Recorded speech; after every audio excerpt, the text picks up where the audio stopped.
Hello good morning. അപ്പോൾ ഞാനാണ് കേട്ടോ ഇന്ന് വീട്ടിൽ ബ്രേക്ക്ഫാസ്റ്റ് പ്രിപ്പയർ ചെയ്യാനായിട്ട് പോകുന്നത്.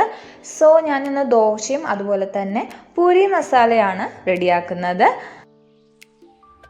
അപ്പോൾ പൂരി മസാല തയ്യാറാക്കുന്നതിന് വേണ്ടിയിട്ട് ഞാൻ 2 പൊട്ടാറ്റോ എടുത്തിട്ടുണ്ട്, അതുപോലെ തന്നെ 4 സവാള, ഒരു മുളക്, പിന്നെ കുറച്ച് വെളുത്തുള്ളി എടുത്തിട്ടുണ്ട് കേട്ടോ.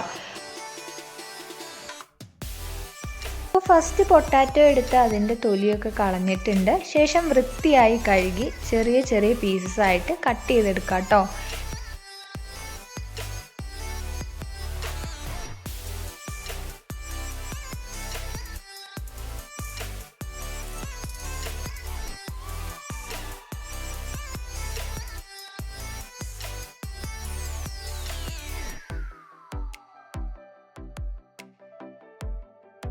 ഇനി ഇത് വേവിച്ചെടുക്കാം. അപ്പോൾ വെന്ത് കിട്ടുന്ന ടൈം കൊണ്ട് ബാക്കിയുള്ള ഐറ്റംസും കൂടി റെഡിയാക്കി എടുക്കാം.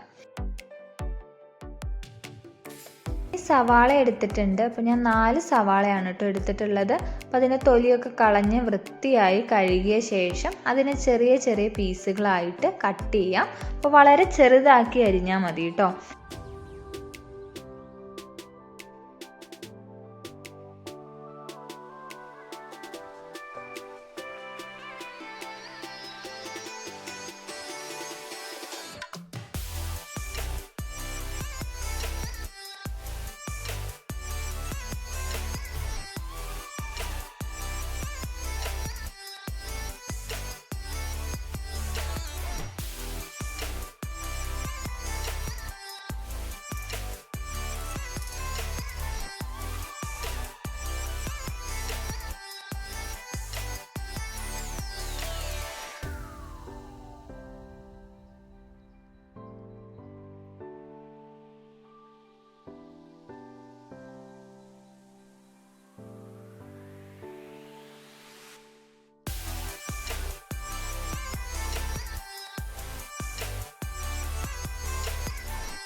ഇനി ഇതിലേക്കുള്ള വെളുത്തുള്ളിയും പച്ചമുളകും കൂടി ചെറിയ പീസായിട്ട് അരിഞ്ഞെടുക്കാം.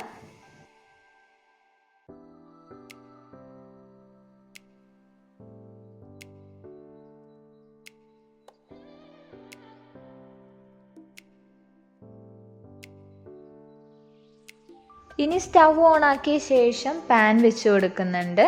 അപ്പോൾ പാൻ ചൂടായി കിട്ടിയിട്ടുണ്ട്. ഇനി ഇതിലേക്ക് കോക്കനട്ട് ഓയിൽ ഒഴിച്ചു കൊടുക്കുന്നുണ്ട് കേട്ടോ. എണ്ണ ചൂടായി വരുമ്പോഴേക്കും ഇതിലേക്ക് കടുക് പൊട്ടി വരുമ്പോഴേക്കും കറിവേപ്പിലയും കൂടി ആഡ് ചെയ്ത് കൊടുക്കാം.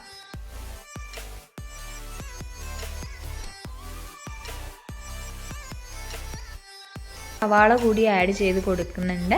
ഒന്ന് വഴറ്റിയെടുത്ത ശേഷം ഇതിലേക്ക് അരിഞ്ഞു വെച്ചിരിക്കുന്ന വെളുത്തുള്ളിയും പച്ചമുളകും കൂടി ആഡ് ചെയ്ത് കൊടുക്കാവുന്നതാണ്.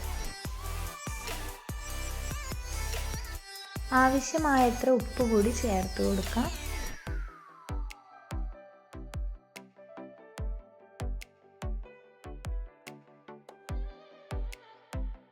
അപ്പോൾ ഇതാ വഴറ്റിയെടുത്തിട്ടുണ്ട് കേട്ടോ. അപ്പോൾ കളറ് മാറി തുടങ്ങുമ്പോഴേക്കും ഇനി ഇതിലേക്ക് പൊടികൾ കൂടി ആഡ് ചെയ്ത് കൊടുക്കാം. അപ്പോൾ മഞ്ഞൾപ്പൊടിയും അതുപോലെ തന്നെ മുളക് പൊടിയും കൂടിയാണ് ആഡ് ചെയ്ത് കൊടുക്കുന്നത്.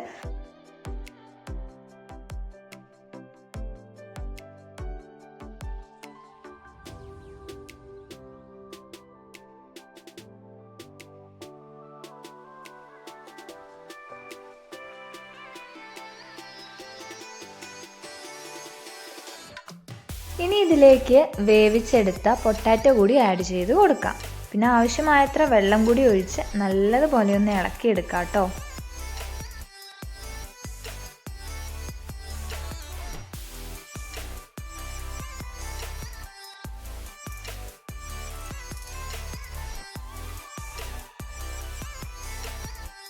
അങ്ങനെ ദാ മസാലക്കറി ഏകദേശം റെഡിയായി വന്നിട്ടുണ്ട്. അപ്പോൾ നമുക്ക് 2 മിനിറ്റും കൂടി സ്റ്റൗവിൽ വെച്ച് ചൂടാക്കിയെടുക്കാം.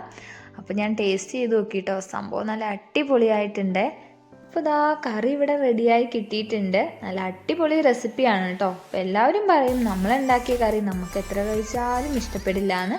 പക്ഷെ എനിക്ക് അങ്ങനെയല്ല കേട്ടോ. ഞാൻ ഉണ്ടാക്കുന്ന കറികളൊക്കെ എനിക്ക് ഭയങ്കര ഇഷ്ടമാണ്. നമ്മൾ ആസ്വദിച്ച് കഴിച്ചു കഴിഞ്ഞാൽ ഏത് ഭക്ഷണവും നല്ല ടേസ്റ്റാണ് കേട്ടോ. അതുപോലെ തന്നെ നല്ല വിശപ്പുണ്ടെങ്കിൽ പറയേ വേണ്ട, എത്ര കഴിച്ചാലും ടേസ്റ്റ് ആയിരിക്കും ഗൈസ്. അപ്പോൾ ഇനി ഇതിലേക്കുള്ള ദോശയും കൂടി റെഡിയാക്കി എടുക്കണം. അപ്പോൾ മാവ് ഇന്നലെ നമ്മൾ ഓൾറെഡി വീട്ടിൽ അരച്ചെടുത്തിട്ടുണ്ടായിരുന്നു കേട്ടോ. അപ്പോൾ ഇതാ ദോശ ഞാൻ നല്ല കറക്റ്റ് റൗണ്ടാക്കി എടുത്തിട്ടുണ്ട് ഗൈസ്. എനിക്ക് എത്ര കഴിച്ചാലും മടുക്കില്ലാത്തൊരു ഐറ്റമാണ് കേട്ടോ ദോശ എന്ന് പറയുന്നത്. അത് ദോശയും മസാലക്കറിയാണെങ്കിൽ പറയേ വേണ്ട, ഒരു അടിപൊളി കോംബോയാണ്. അപ്പോൾ എല്ലാവരും ഈ റെസിപ്പി മസ്റ്റായിട്ടൊന്ന് ട്രൈ ചെയ്ത് നോക്കുക. എന്നിട്ട് നിങ്ങളുടെ കമൻസൊക്കെ താഴെ കമൻറ്റ് സെക്ഷനിൽ പറയണേ. അപ്പോൾ വീഡിയോ ഇഷ്ടപ്പെട്ടെങ്കിൽ എല്ലാവരും ലൈക്ക് ചെയ്യുക, ഷെയർ ചെയ്യുക, നമ്മുടെ ചാനലൊന്ന് സബ്സ്ക്രൈബ് ചെയ്യുക. പുതിയ വീഡിയോ ആയിട്ട് വരുന്നത് വരെ എല്ലാവർക്കും ബൈ ബൈ.